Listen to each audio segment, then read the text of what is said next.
Welcome back to Experimental Designs.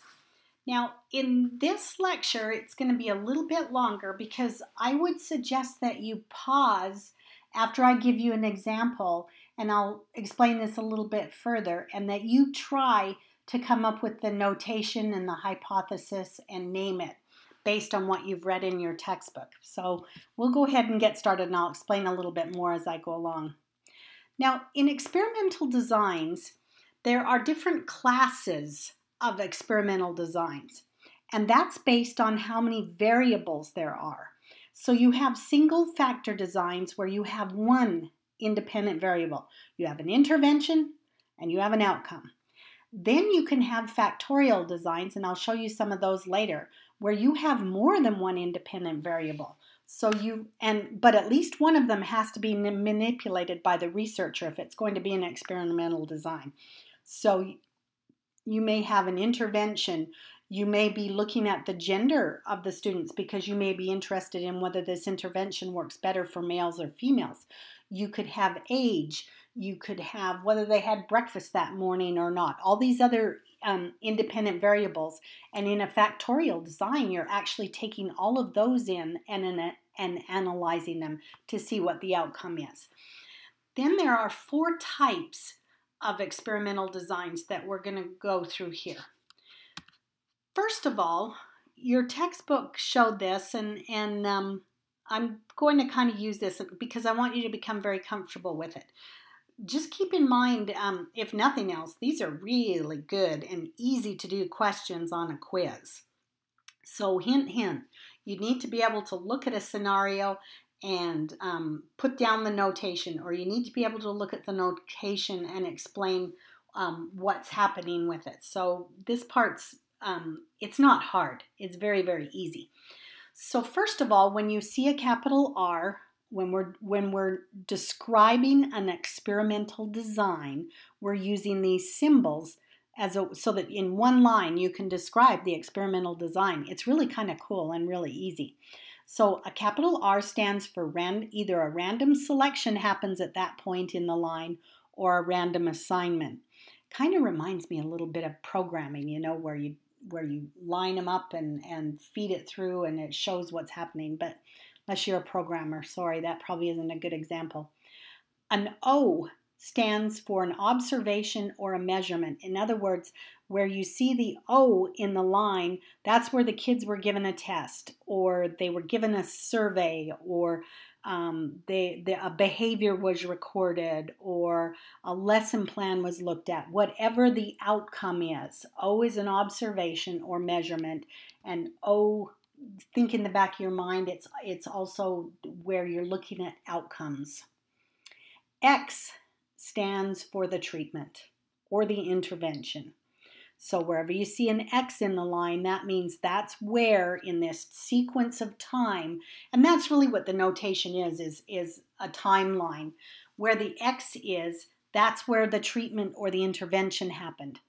And if there are different levels of treatment, you will usually see them notated as X1, X2, X3, and so on.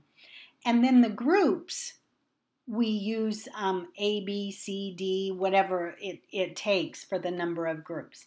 So keep that notation in mind. And this may be a good slide to simply print out or flag.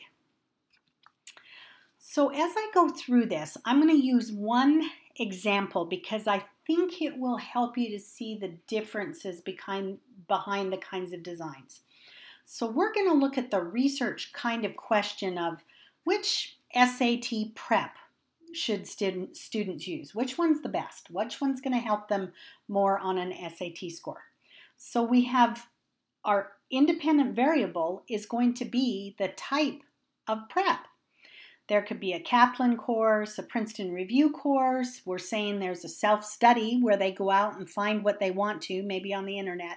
And then we're going to have a control group, of kids who get no, they aren't going to study for the SAT. So I know this wouldn't really be ethical to randomly assign kiddos to these kinds of interventions, but it's just an example.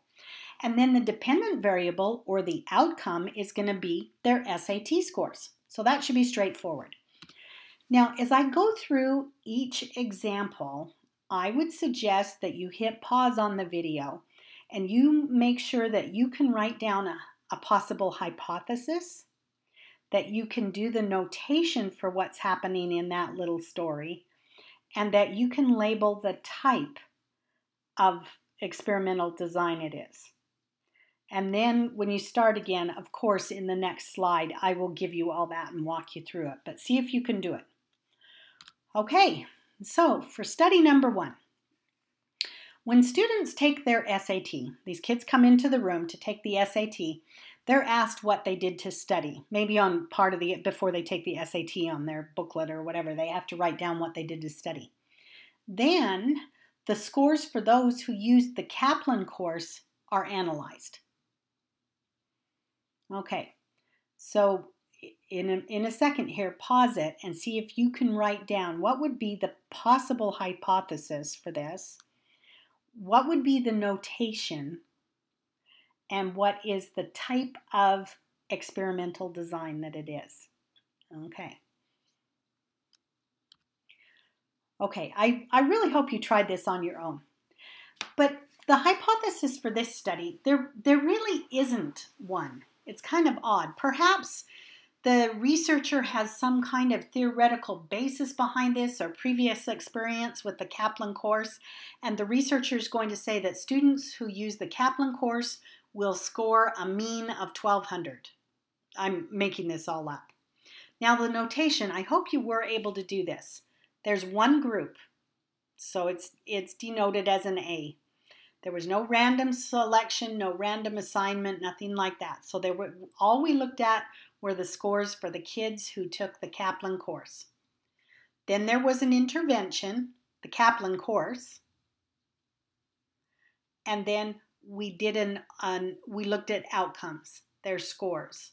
So that line shows the timeline of what happened in this research design. Now, as for type, this is pre-experimental, and it's actually called single group post-test only. And you can see that there are obviously some internal validity threats. In other words, are we really measuring the effects that we think we're measuring? Are we really measuring the effect of that Kaplan course, or are we measuring something else? So there's internal validity threats with this one. Okay, you ready to try another one? Study number 2. Students who enroll in the Princeton Review course take an SAT practice exam. Then they take the course before taking the SAT exam, and their scores on the SAT exam are analyzed. So pause and see if you can come up with a hypothesis, if you can do a notation for the timeline and the design of this study, and then can you label the type?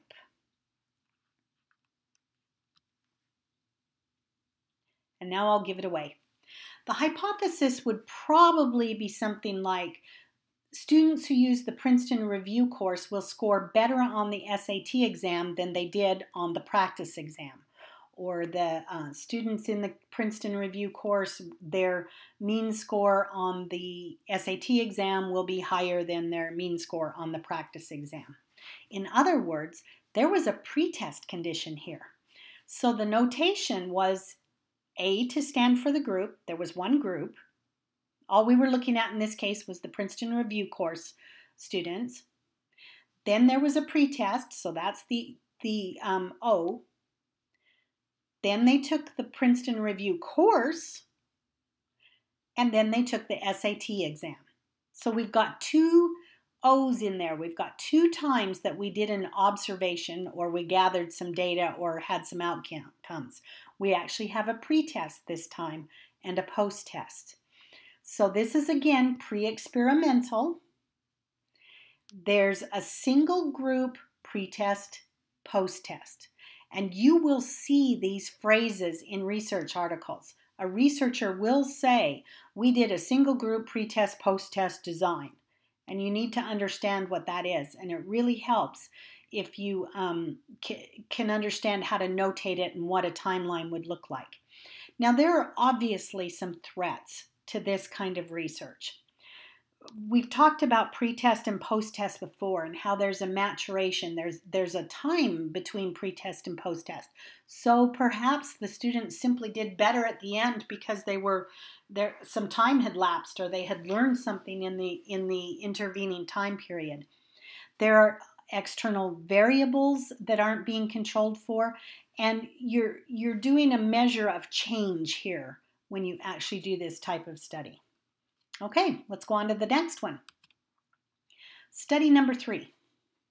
When students take their SAT exams, they're asked what they did to study. So again, they're identifying what they did to study. Then the scores for those who used the Kaplan course are compared to those who did not study. So pause. Can you come up with a hypothesis? Could you make the notation for this kind of design? And what type is it?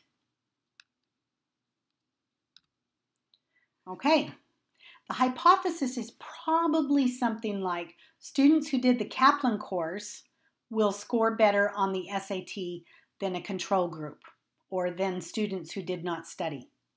So you're comparing the kids who were in the Kaplan course group to the kids in the control group. So the notation, now you've got 2 groups. So you've got a line for group A. There's an X there. They had an intervention or treatment, or the manipulated independent variable is right there. They took the Kaplan course, and then there were scores at the end. There were outcomes that were gathered. Now group B is your control group. So there's no X. There's no course. They didn't have that intervention or that course or that opportunity. And then we gathered their outcomes. This is also pre-experimental, and this is non-equivalent groups, post-test only. There's no pre-test there. Don't get too hung up on this, but be able to understand that some of these design, you need to be able to recognize these as you read them and not have your eyes glaze over. Now there could be a variation on study 3. You could actually have 3 groups and they could have different interventions. So I could manipulate the variables so that group A took the Kaplan course, group B took the Princeton Review course, group C did this study on their own, and then I gathered outcomes. And in this case, my hypothesis would probably be something like students will score differently on the SAT exam depending on their study program, or their study program will affect the score on the SAT exam. Now, these 3 studies, as I've gone through them, are all pre-experimental designs. They're not true experimental designs. Why?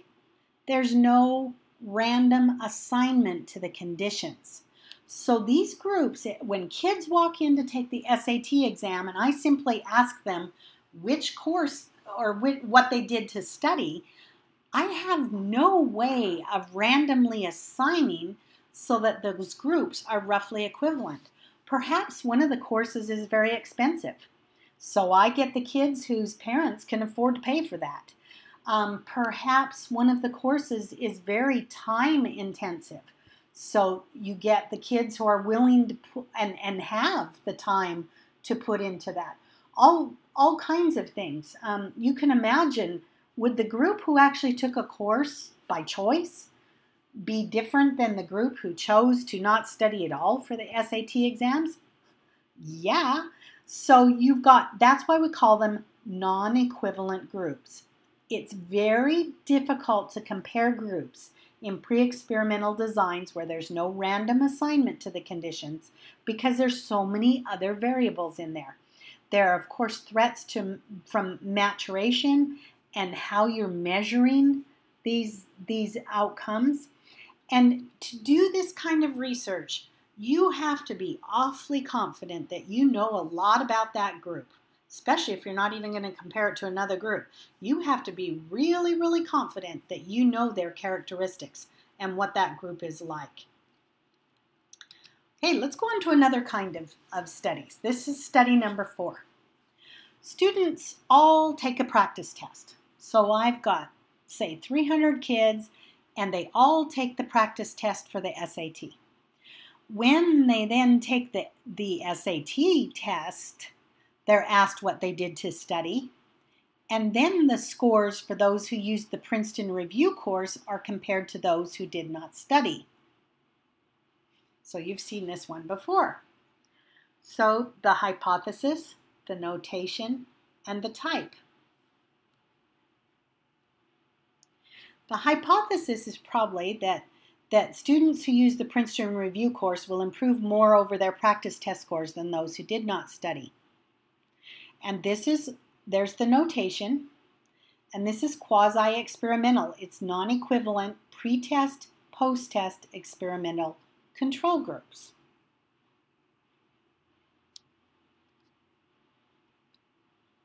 Now, a variation on study 4 is, again, they all take the practice test, and when they take the SAT, they're asked and the scores are compared. And this is what you saw before. Now, the difference here is minute. There's also a type of quasi-experimental design where it's called a time series. And these are incredible, and I wish that there were more of these done in education, because there can be repeated measures before and after the intervention. So you can have a single group, interrupted, time series.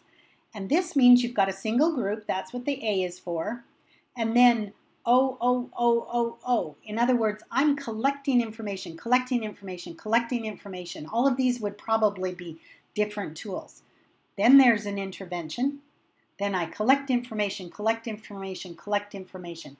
Think how valuable that would be. And then you can have a control group, interrupted time series, and you see there group A is your intervention group and group B is your control. There's no intervention. And then you can also have multiple treatment interrupted time series where you have different groups that have different treatments. And it's called interrupted time series because you're gathering data over time, but you interrupt that time with an intervention. What I've been describing here are quasi-experimental designs. Once again, there's no random selection. So if I go back to study number 4, I'm assuming that the students all took a practice test and then they were assigned out to different groups. And that's what makes this quasi-experimental instead of what you looked at in study number 4. So sometimes you can even use existing groups for your random selection. The kids who are coming in to take the practice test would become your existing group. And then you can randomly assign them. You have to assume that the groups are roughly equivalent. It's really hard when you're not randomly selecting those people to ensure that they're equivalent. And so there are the usual threats that we've seen all before. So I've talked about pre-experimental and quasi-experimental. And now when we come back, I'm going to talk about true experimental designs.